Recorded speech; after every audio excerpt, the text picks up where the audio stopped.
का बेटा भी आया है, दोनों आगे आ जाओ। क्या स्त्रियों के बीच में बैठी हो?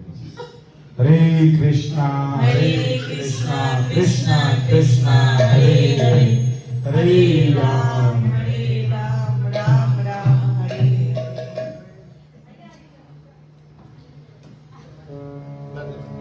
अयोध्या में उत्सव हुआ, जैसे अभी यहाँ उत्सव हुआ, और अयोध्या में ऐसा उत्सव हुआ कि पूरा एक महीना बीत गया। पूरा एक महीना उत्सव ही चलता रहा और किसी को पता ही नहीं चला कि एक महीना बीत गया। ऐसा उत्सव हुआ। उसका कारण बताए, अनेक कारण बताए। उनमें से एक कारण, कहते हैं ना कि जब अच्छा समय होता है तो वो बहुत जल्दी बीत जाता है, पता नहीं चलता। अयोध्या में आनंद धन घन प्रकटे। इतना आनंद है, इतना सुंदर समय है कि एक माह बीत गया, पता ही नहीं चला। और एक और कारण बताया, हम एक उदाहरण से समझते हैं। देखो, भागवत जी जब होती है तो प्रथम दिवस पर वो होती है ना कलश यात्रा, पोथी यात्रा, है ना। कलश यात्रा होती है, कम से कम 2-3 गली घूम करके सब आते हैं। मानो जहां कलश यात्रा अभी पहुंची ना हो तो वहां आपस में बात करेंगे तो क्या कहेंगे? अभी आई नहीं है, आ रही है, अभी आएगी, अभी यात्रा यहाँ इस गली में आएगी। भविष्य काल में है। और जिस गली से चली गई है वहां पर कहेंगे कि इस गली से तो वो यात्रा चली गई, हाँ, जा चुकी, भूतकाल में है। परंतु जो भक्त लोग उस यात्रा में हैं, उनके लिए तो वर्तमान ही वर्तमान है, उनके लिए तो वर्तमान काल ही है।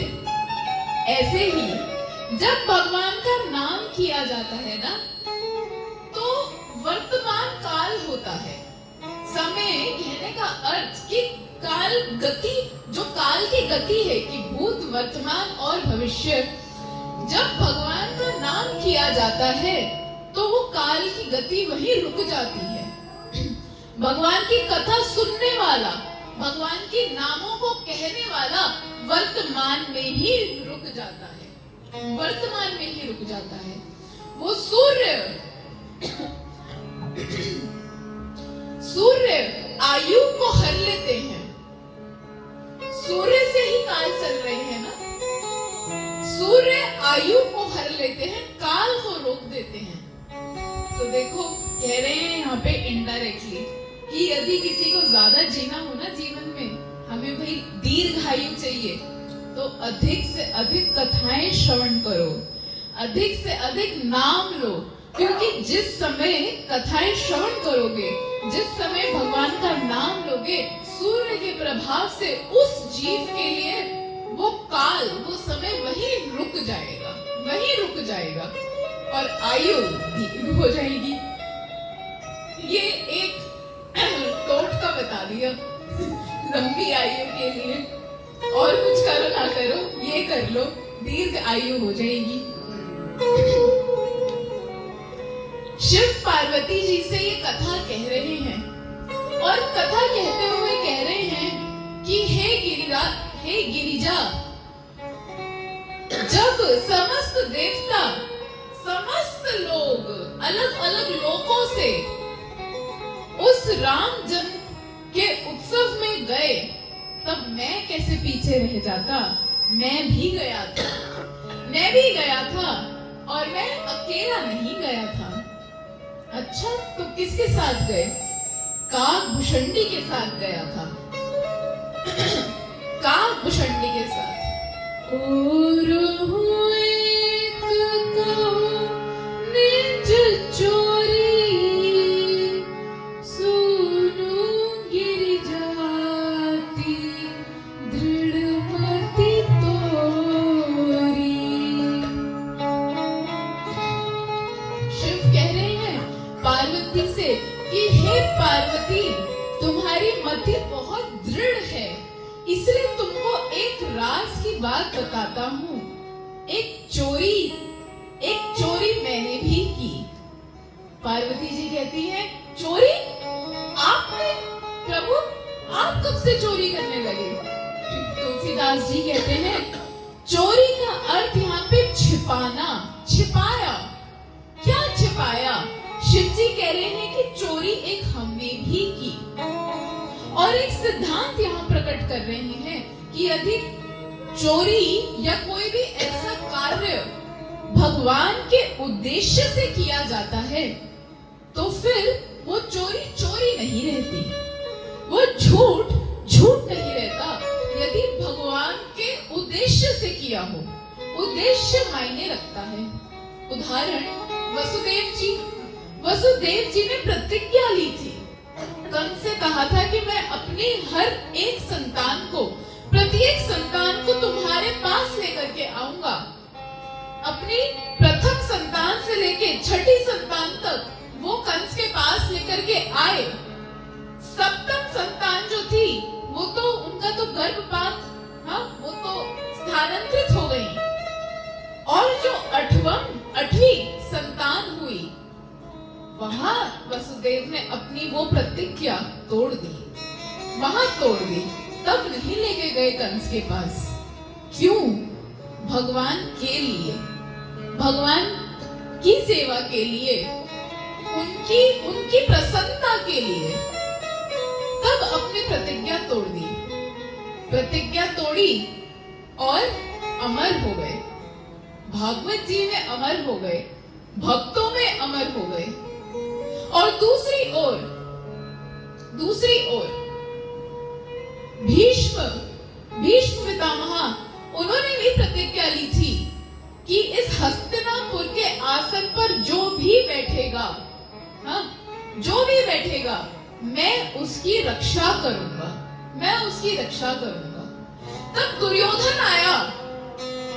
भीष्म पितामह क्या जानते नहीं थे कि ये अधर्मी है? जानते थे, परंतु अपनी प्रतिज्ञा पर अटल रहे, अपनी प्रतिज्ञा पर अटल रहे और उसकी रक्षा की, उसके लिए युद्ध किया। इस कारण उन्हें उस बाणों की शैया पर सोना पड़ा। कहने का अर्थ ये है कि यदि भगवान के उद्देश्य से झूठ भी बोला जाए तो वो झूठ नहीं, परंतु उद्देश्य भगवान होने चाहिए, क्योंकि भगवान तो परम सत्य है, परम सत्य, त्रिसत्यम, ऋतनेत्र सत्यम। देवों ने ही ऐसी उनकी स्तुति की है कि भगवान परम सत्य है। और जब उन सत्य भगवान के लिए यदि कुछ झूठ बोला जाए या यदि कुछ ऐसा कार्य कर दिया जाए तो वो भी सत्य हो जाता है, वो भी सत्य हो जाता है। और ये संसार कैसा? ये संसार पूरा झूठा, कोई सत्यता नहीं है इस संसार में। और इस संसार के लिए, इस संसार को दिखाने के लिए, इस संसार की प्रसन्नता के लिए यदि सत्य बोलेंगे तो वो सत्य भी असत्य के समान है, वो सत्य भी असत्य के समान। तो यहाँ जो शिव ने किया कि एक चोरी की, वो कोई चोरी नहीं, वास्तव में वो कोई दोष नहीं, वो कोई दोष नहीं। शिव जी कह रहे हैं, काक भुसंडी संग हम तो मनुज रूप जाने ये नहीं को। शिव जी काक भुसंडी के साथ मनुष्य रूप लेकर के, ये उनकी चोरी थी कि वो रूप बदल करके वहां गए जहां राम जी, उनका जन्म, जहां उनका प्रकट्य हुआ। कह रहे हैं जब सभी गए तो हम भी गए और मनुष्य रूप लेकर के गए। किसी को पता नहीं चला कि वो मैं शिव और मेरे साथ काक भुसंडी था। किसी को पता नहीं चला वो भेद तुमको, हे गिरिजा, आज मैं बता रहा हूँ। अभी तक किसी को नहीं पता थी मेरी ये चोरी, आज तुम्हें बता रहा हूँ, क्योंकि तुम्हारी मति दृढ़ है, इसलिए बता रहा हूं। कह रहे हैं मनुष्य रूप में गए, वहां देखा इतनी भीड़ लगी है। वो दशरथ जी के भवन में इतनी भीड़ है, पैर रखने को जगह नहीं। नाना प्रांतों से, देशों से लोग आए, लोकों से उतर कर आ गए, देवता आ गए, ब्रह्मा आ गए, सब आ गए। इतना सुंदर दृश्य था, राम का दर्शन करने आए। इतना सुंदर दृश्य था, क्या सजावट थी, पूरा वर्णन कर रहे हैं। और फिर कह रहे हैं कि उस मनुष्य रूप में जब हम गए तो भाई हमको पता चल गया कि हमारा नंबर नहीं आने वाला। हाँ, कभी चले जाओ किसी भीड़ के दिन में मंदिर, पता चल जाता है, दूर से लंबी लाइन होती है, देख के पता चल जाता है भाई आज नंबर नहीं आएगा। होता है ना, किसी मंदिरों में ऐसा होता है, पूरी रात लग जाती है। हाँ, हमें लग गई थी, पूरी रात लग गई, पूरी रात लग गई। पता चल गया था दर्शन नहीं होने वाले, पहले पता चल गया था। शिव जी को भी पता चल गया, अरे इतनी भीड़ है, क्या लंबी लाइन लगी हुई है, दर्शन नहीं होने वाले।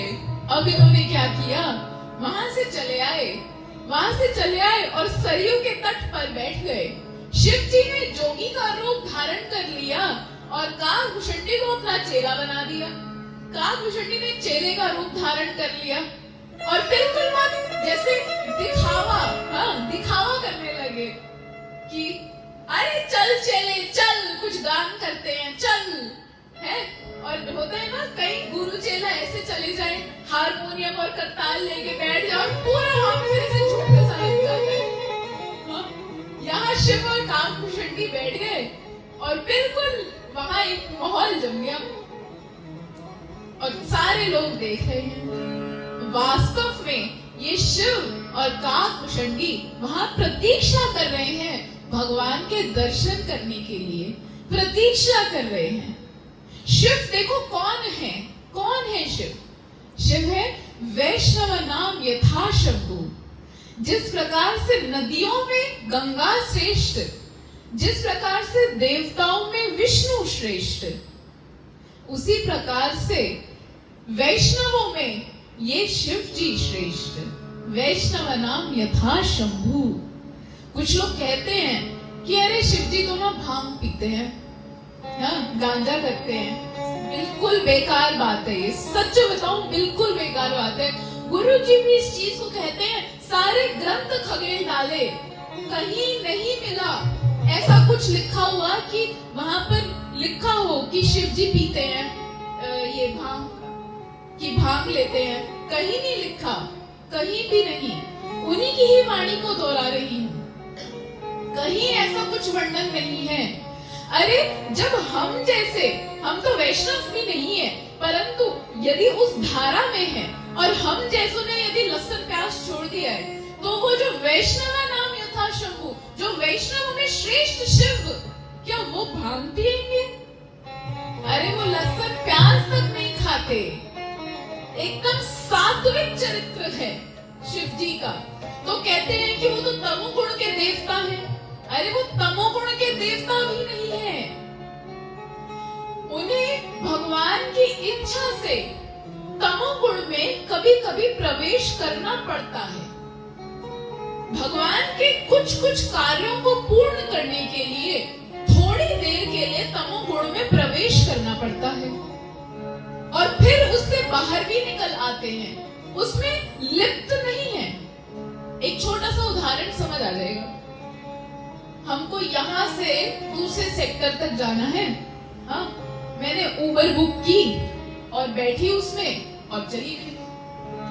ये जो उबर बुक की, अब थोड़ी देर के लिए ही तो बैठी, हाँ, सिर्फ कुछ कार्य था, यहाँ से मुझे बाजार जाना था, कुछ कार्य था, इसलिए वो गाड़ी बुक की, उसमें बैठी, चली गई, पहुंच गई तो उतर गई। क्या वो गाड़ी में सो जाऊं मैं, उस उबर में सो जाऊं? क्या उसी को ही अपना घर बना लूंगी या उसको घर में लेकर के आकर के खड़ा कर दूंगी कि अब ये मेरी है? समझ रहे हो बात थोड़ी थोड़ी? कि भगवान के कुछ कुछ कार्य करने के लिए हाँ शिव जी तमोगुण में प्रवेश करते हैं, परंतु कार्य समाप्त होते ही छोड़ देते हैं, उसमें लिप्त नहीं है। शिव ऐसे जिनको क्रोध उनके वश में है, शिव जी का क्रोध उनके वश में है। जब उन्हें लगता है कि आवश्यकता है तब क्रोध करते हैं, अन्यथा क्रोध नहीं करते। ये शिव ऐसे हैं शिव। और वो शिव काकभूषणी जी के साथ आज सरयू के तट पर बैठ करके बिल्कुल अब खेल कर रहे हैं, अट्रैक्ट कर रहे हैं, प्रतीक्षा कर रहे हैं भगवान के दर्शन करने की। और सच बताऊं तो उधर भगवान राम वो अधिक प्रतीक्षा कर रहे हैं अपने भक्त के दर्शन करने की, उनको ज्यादा जल्दी है। जब कभी हम जाते हैं ना मठ मंदिरों में, तैयार होके जल्दी जल्दी तैयार होंगे, स्नान करेंगे, तिलक लगाएंगे, सुंदर बाल बनाएंगे और अब चलेंगे। और हमें वेट होता है कि चलो चलो चलेंगे, जाएंगे, कथा सुनेंगे, कुछ कीर्तन करेंगे, थोड़ा नाच गान होगा, प्रसाद मिलेगा। वो उधर भगवान बैठे होते हैं, भगवान को हमसे ज्यादा जल्दी होती है। भगवान कहते हैं जल्दी जल्दी तिलक कर, अरे जल्दी जल्दी तैयार हो, अरे जल्दी जल्दी आ, जल्दी आ, मैं भी तो तेरे दर्शन करूं। हमें इतनी लालसा नहीं है भगवान के दर्शन करने की, भगवान को हमें देखने की ज्यादा लालसा है। और इधर रामचंद्र जी अपने भक्त को देखने की उनको ज्यादा लालसा हो रही है और रोना शुरू कर दिया, बिल्कुल रोना शुरू कर दिया। जब देखा कि शिव काकभूषणी नहीं आ पा रहे तो बिल्कुल रोना शुरू कर दिया रामचंद्र जी ने, बिल्कुल दहाड़े मार मार करके। आज वो छोटे से बालक रोए जा रहे हैं, रोए जा रहे हैं, रोए जा रहे हैं। कौशल्या मैया ने चुप कराने का प्रयास किया, अनेकों दास दासियों ने चुप कराने का प्रयास किया, कुछ नहीं हो रहा। तो एक सखी ने कहा, कौशल्या देख इतने लोग आए द्वार पे, कहीं किसी की नजर तो नहीं लग गई? कौशल्या ने कहा हाँ बिल्कुल हो सकता है, अरे कोई नजर उतारने वाला कुछ बुलाओ ना, कुछ ऐसा करते हैं ना जिससे मेरे लाला की नजर उतर जाए। तब एक ने कहा अरे मैंने देखा है कोई एक नया आया है, मैंने देखा एक जोगी आया है और लगता है वो नजर उतारने में एक्सपर्ट है, नजर उतारने में एक्सपर्ट है। अरे कौन, क्यों देर करती है, जल्दी बुलाना। वो शिव और काकभूषणी जो योगी के भेष में थे उनको बुलाया, उनको बुलाया। और जैसे ही उन्हें बुलाया रामचंद्र जी बाहर लेकर के आई कौशल्या मैया। मैया कहती है देखो ना, देखो ना मेरा लाला 4 घंटे से रोए जा रहा है। शिव जी ने तो बस दर्शन किए और इधर से रामचंद्र जी ने शिव जी को देखा और उनका रोना वहीं समाप्त, वहीं समाप्त, बिल्कुल शांत हो गए। कौशल्या मैया कहती है अरे कितने प्रभावी हो तुम, अभी तो कोई मंत्र भी नहीं किया था, ऐसा क्या दृष्टि डाल दी कि मेरा लाला 4 घंटे से रो रहा था एकदम चुप हो गया। अब तो ना शिव जी को कॉन्फिडेंस आ गया कि अरे जो कार्य करने आया था ना वो मतलब ठीक ठीक रूप में हो रहा है। अब कह रहे हैं माता एक बात कहूं, देखो मैं ना अपना पराक्रम तुम्हें दिखा नहीं पा रहा हूँ, पर देखो एक बात तो मैं बताता हूँ, मेरी जटाओं में ना ऐसी जड़ी बूटी है, अगर तुम चाहती हो कि तुम्हारा लाला कभी रोए ही ना तो उसके चरणों को मेरी जटाओं में स्पर्श करा दो, स्पर्श करा दो। अब बताओ कौन सी माता होगी जो कहेगी कि नहीं नहीं नहीं नहीं। हर माता यही चाहेगी कि मेरा पुत्र हमेशा प्रसन्न रहे, कभी रोए ही ना।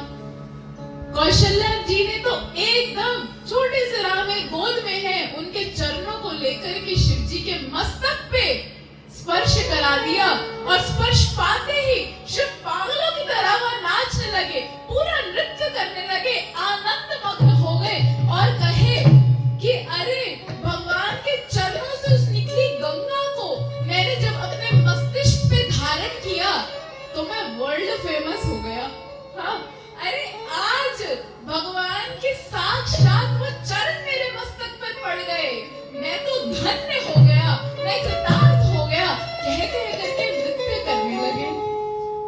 काकभूषणी जी ने कोनी मारी, अरे प्रभु भूल गई क्या मैं भी साथ आया हूँ, सारा आनंद खुद ही लेते रहोगे क्या। तब शिव जी ने रामचंद्र जी को लेकर के काकभूषणी जी को भी दिया, दोनों कृतार्थ हो गए, धन्य हो गए, आज आनंद ही आनंद में हो गए, आनंद में हुए। अब शिव जी कहते हैं चलो काकभूषणी, जो दर्शन करने आए थे दर्शन तो हो गए, चलो वापस चलते हैं। काकभूषणी कहते हैं शिव जी आपको जाना है आप जाओ, मेरी वहां कोई फैक्ट्री नहीं चल रही जो मैं वापस जाऊं, मैं क्या करूंगा वापस जाके। और काकभूषणी जी वहीं रुक गए, शिव जी तो वापस आ गए, काकभूषणी वहीं रुक गए और पूरे 5 वर्ष तक वहीं रुके, 5 वर्ष तक। और राम जी के समस्त बाल लीलाओं के दर्शन किए, समस्त बाल लीलाओं के। कुछ समय हुआ, दशरथ महाराज जी ने सोचा कि अब नामकरण का समय आ गया है, बालकों का नामकरण भी होना चाहिए। नामकरण कर अवसर जानी, भूप बोली पठ ये मुनि ज्ञानी।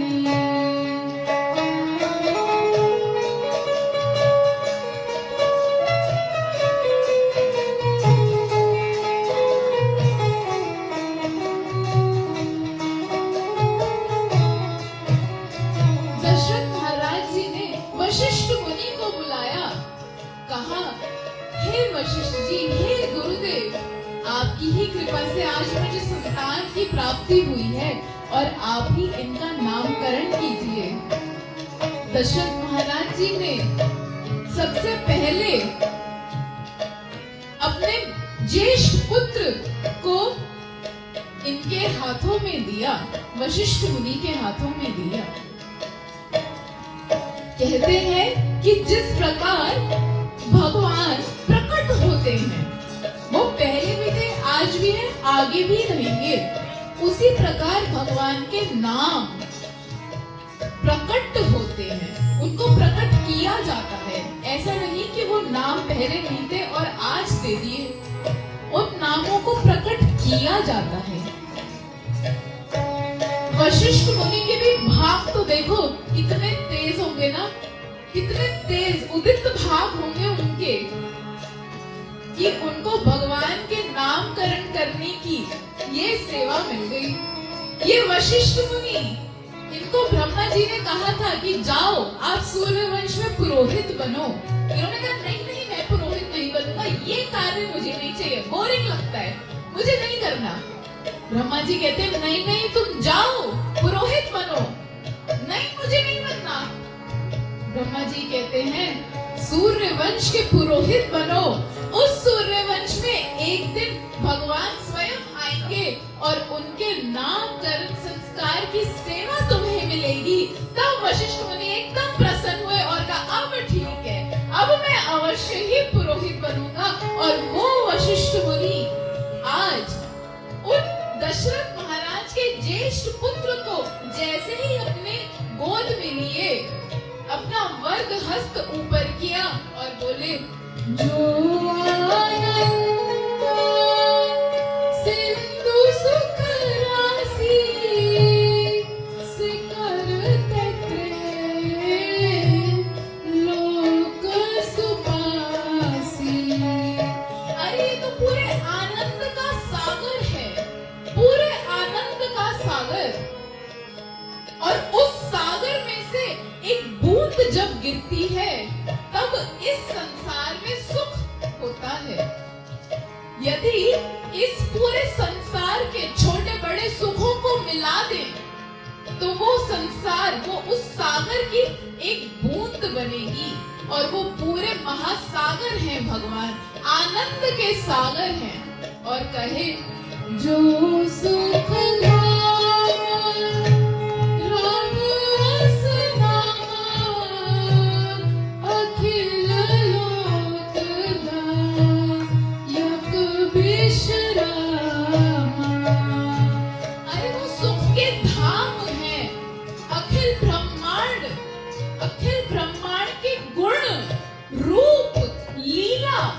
इनको आनंद प्रदान करने वाले हैं। अपने गुण रूप लीलाओं से समस्त ब्रह्मांड को आनंद प्रदान करने वाले, समस्त ब्रह्मांड को आनंद प्रदान करने वाले, इस पृथ्वी का, इस संसार का जीव इनका नाम लेकर के आनंद में रमा रहेगा, रमण करेगा, इसलिए इनका नाम होगा राम।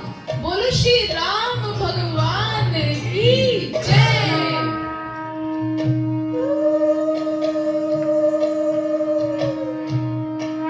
और अब दूसरे पुत्र को, कैकेयी के पुत्र को वशिष्ठ मुनि के हाथों में दिया। इन्होंने फिर अपना वरद हस्त ऊपर किया और बोला, विश्व भरन पोषण कर जोई, ताकर नाम भरत अस होई। पूरे विश्व को भरण पोषण करने वाला होगा आपका ये पुत्र, हे दशरथ महाराज। पूरे विश्व का भरण पोषण करने वाला। हमारे शास्त्रों में 3 भरत आए। एक भरत आए शकुंतला के, एक भरत आए ऋषभ देव के, और ये एक भरत आए दशरथ महाराज के। फिर कोई सोचा, अरे राजा तो लेकिन राम हुए थे, फिर इन्होंने कैसे भरण पोषण किया? अरे भरत महाराज ने अपने चरित्र से अपना ऐसा चरित्र दिखाया, ऐसा कोई भाई ही नहीं हुआ, इतना सुंदर चरित्र दिखाया, और उस चरित्र से समस्त जीवों को भक्ति से पोषित कर दिया, समस्त जीवों के आत्मा का भरण पोषण कर दिया। इसलिए इनका नाम होगा भरत। बोलो भरत महाराज की जय। फिर दशरथ महाराज ने तीसरे पुत्र को, सुमित्रा के पुत्र को लिया और कहा, जाके सुमेरा तेरे पुनामा, नाम शत्रुघ्न वेद प्रकाशा। अरे इतने पराक्रमी होंगे, इतने पराक्रमी होंगे कि शत्रु इनका नाम लेते ही एकदम भयभीत हो जाएंगे और भाग जाएंगे। ऐसे परम वीर पुत्र का मैं नाम देता हूँ शत्रुघ्न। बोलो शत्रुघ्न। फिर अंत में सबसे छोटे पुत्र को लिया और कहा,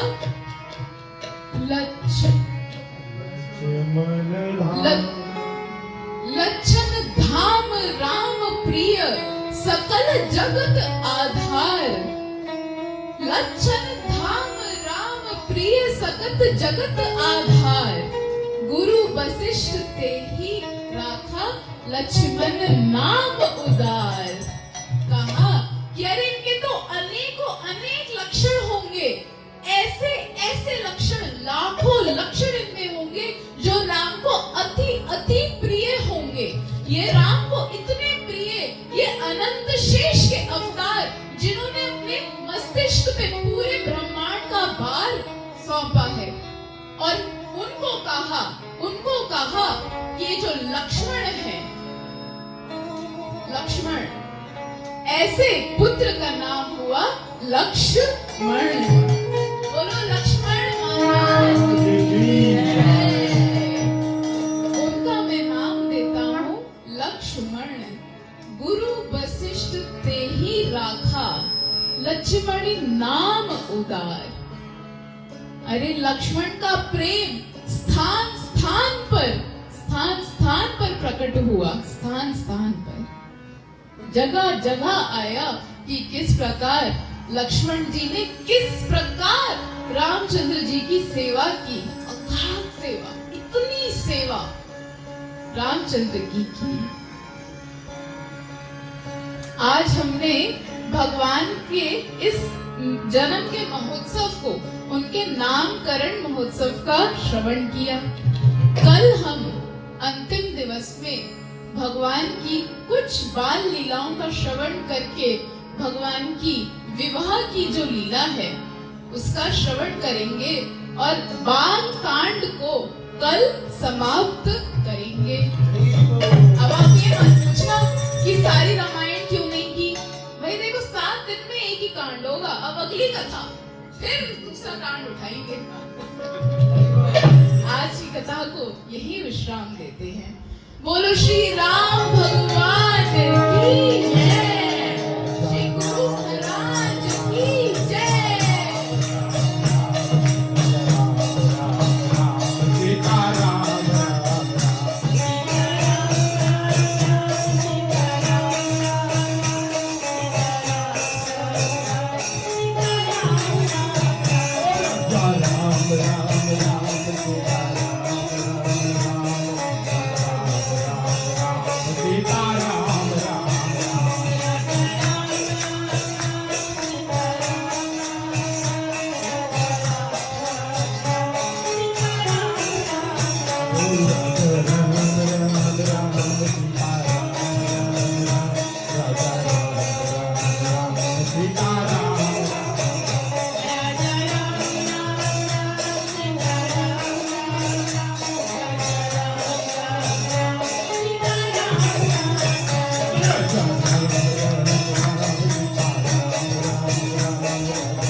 सिद्धांत गोस्वामी महाराज निताई गौर प्रेमानंद हरि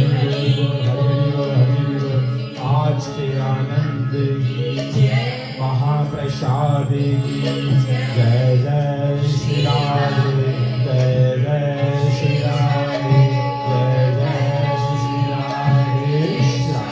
सबको मिले वृंदावन धाम। कल के लिए एक आवश्यक सूचना, बस एक मिनट और लेंगे। प्रसाद की थाली से सिर्फ 1 मिनट दूर है हम, ठीक है। तो कल का कथा का समय रहेगा शाम को 5 बजे से शुरू हो जाएगा। जैसे कि हमने अभी जो इसका नियम लिया था वो 7 बजे से लिया था, लेकिन कल कथा 5 बजे से शुरू हो जाएगी। अभी जब हम 7 बजे से शुरू करते हैं तो कोई 8 आता है, कोई 8:30 आता है, 9 तक भी आते हैं। कल तो संडे है ना, कल किसी को कोई काम तो नहीं है। कल की कथा जो मिस करेगा वो बहुत बड़ा घाटे में आ जाएगा, बहुत बड़ा। अद्भुत कथा होगी कल की। कल पूरे 7 दिन की कथा का सार रहेगा और बहुत सुंदर तरीके से भगवान राम शिव धनुष को तोड़ेंगे, अद्भुत तरीके से। बहुत सुंदर कथा का प्रसंग रहेगा। अहल्या का उद्धार होगा और भी अन्य बहुत सुंदर सुंदर प्रसंग होंगे। तो कल परशुराम जी को भी ले लेंगे, अगर समय आगे तो समय बचा दो। तो सभी से विनती है कि सभी समय पे आ जाएं, है ना, और इस कथा का लाभ ले लें। पता नहीं जीवन में दोबारा ऐसा कब मिलेगा मौका। तो कल कोई भी चूक ना कर जाएं। कल सभी समय पे आ जाएं 5 बजे और पूरा आनंद ले रहे हैं, पूरा अगली कथा तक के लिए आनंद विभोर हो जाएंगे। इतना आनंद उमड़ेगा कि हृदय नाचेगा, ठीक है। तो कल शाम को 5 बजे आ जाएंगे। आप लोग अपना कीमती समय निकाल के आए और बड़े धैर्य से आपने कथा का श्रवण किया। आप सब लोगों का धन्यवाद। हम सब आपके ऋणी हैं। आप इसी तरह आते रहें कथा में और अपने जीवन को धन्य करें। हरे कृष्णा कृष्णा कृष्णा हरे हरे, हरे राम राम राम। दर्द साहब सबको पुष्प दे देंगे। सबसे पहले उसको, हमारी पत्नी को यहाँ बैठा दो। अभी 2 मिनट के लिए स्वस्ति वाचन होगा और फिर उसके बाद प्रसाद की व्यवस्था है। नहीं नीचे यहाँ पे बैठ जाओ। घर से पहले इनको दे दो। लो जीजा जी जरा थोड़ी सेवा करो, इसकी सेवा करो। हरे कृष्णा कृष्णा कृष्णा हरे हरे, हरे राम। थोड़े नहीं देने, ज्यादा देने, हमारे पास थोड़ा वाला कुछ नहीं। डाल दे इकट्ठे, गिरेंगे नीचे गिर रहे हैं, आपसे गिर रहे हैं और कोई बात नहीं। सबको पुष्प मिल गए?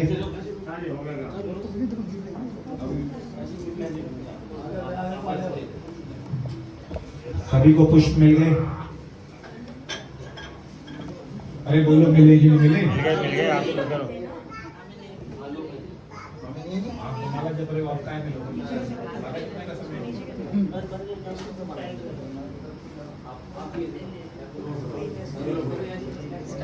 माता जी का नाम के साथ बहुत प्रेम है, होना चाहिए, बहुत अच्छा। सभी को पुष्प मिल गए? मिल गए।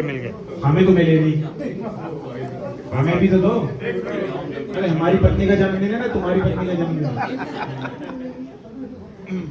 तुम तो डालते रहोगे। हरे कृष्णा कृष्णा कृष्णा हरे हरे, हरे राम राम राम। नरहरि प्रभु दे।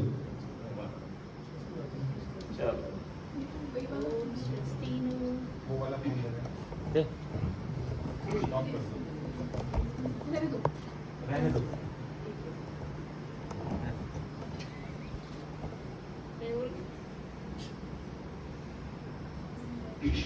ओम स्वस्ति नो ओम स्वस्ति नो गोविंदः स्वस्ति नो अच्युतानंतो स्वस्ति नो वासुदेवो विष्णु दधातु स्वस्ति नो वैनतेयो स्वस्ति नो नारायणो नरो वै स्वस्ति नः पद्मनाभः पुरुषोत्तमो दधातु स्वस्ति नो विश्वक्सेनो विश्वेश्वरः स्वस्ति नो ऋषिकेशो हरि दधातु स्वस्ति नो वैनतेयो हरि स्वस्ति नो अंजनासुतो धनुर्भागवतो दधातु स्वस्ति सुमंगलैकेशो महान श्री कृष्ण सच्चिदानंद घन सर्वेश्वरेश्वरो दधातु कृष्ण करोतु कल्याणम कंस कुंज केशरी कालिंदी जल कलोला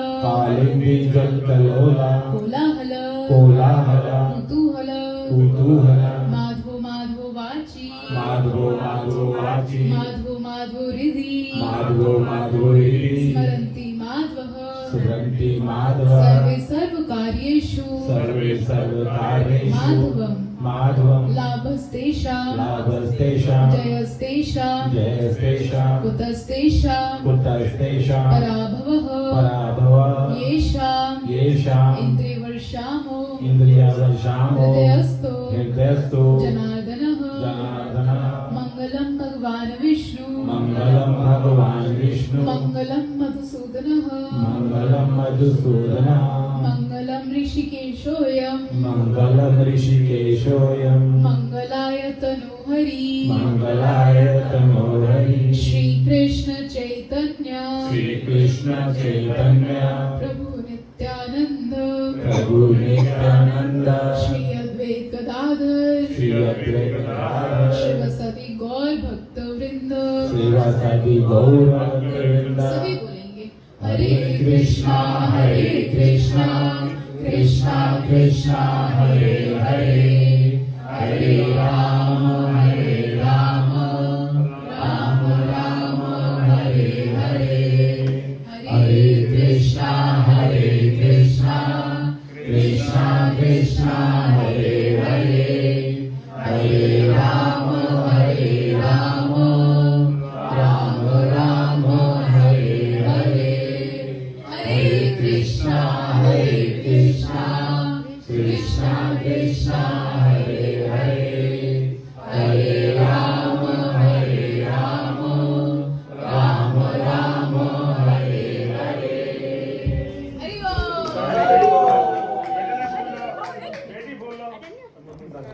बनो आगे आगे मम्मी को। रामचंद्र जी ने कल ऐसी जन्मदिन की झड़ी लगाई, कल राम जी का जन्म हुआ, आज लक्ष्मण, भरत, शत्रुघ्न, हमारी पत्नी, कल मंगला जी का। लाइन लगी हुई है। हरे कृष्णा कृष्णा कृष्णा हरे हरे, हरे राम राम